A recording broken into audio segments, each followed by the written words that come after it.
right, so some questions on industrials here. We actually have a few of these. Does a recent, I don't think we've talked about XLI too much recently, does the recent weakness in the dollar make the industrials to buy?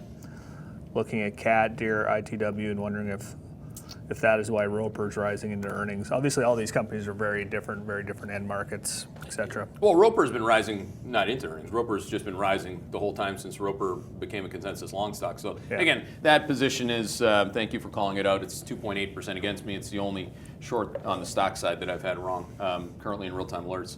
It's been a good run. But again, I wouldn't tie Roper to CAT. I mean, CAT and commodities, yeah, I'd be long it. I mean, that's pretty straightforward. The other bit on should I be long industrials just because the dollar is weak? No. I mean, obviously you can see, look at earnings again one more time here. The worst part of earnings, again, where more than a couple companies have reported away from the banks is actually industrials. Yeah. So again, there's a lot of fixed costs deleveraging there. If you watch like United Airlines earnings report, which would fit within transports and industrials, our analyst covers both.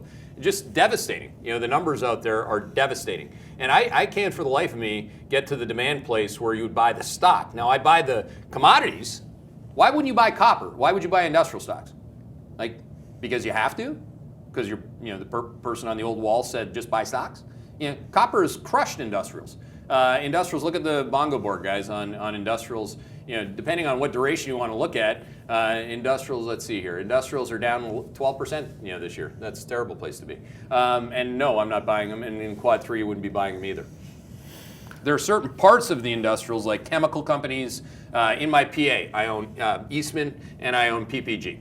People love the PA ideas, right? Gold miners. We've talked about the gold miners that I own. There are things to do, obviously, in industrial space that is purely a play on pricing and not a play on demand. FedEx is a good example, which has been one of Jay's great calls. So again, this morning you could see that U.S. Steel took price, for example, another $40 a ton. People are like, I can't see the inflation because the people that work in the establishment haven't seen it yet. Well, okay, that's dumb. But again, U.S. Steel is taking up steel prices, and FedEx is able to take pricing because air freight prices are going up. It's going up a lot in a lot of places at the same time for a very specific reason, and that is inflation accelerating. If you're waiting for 2021 for inflation to accelerate, you've already missed the bus, train, boat, whatever it is that you're going to fly on, maybe a George Jetson Tesla car after the quarter tonight. It doesn't matter, right? You got to be long inflation if you missed it. Look at the chart of tips. I'm surprised we don't have any questions or comments on that. I mean, this thing is a meteor, like to the upside. This thing just doesn't go down. So again, this is a major asset allocation too. Think about it. I have huge positions in TLT, tips, gold, commodities. I mean, it's been a great month. And again, I think on the commodity piece, we're just getting started.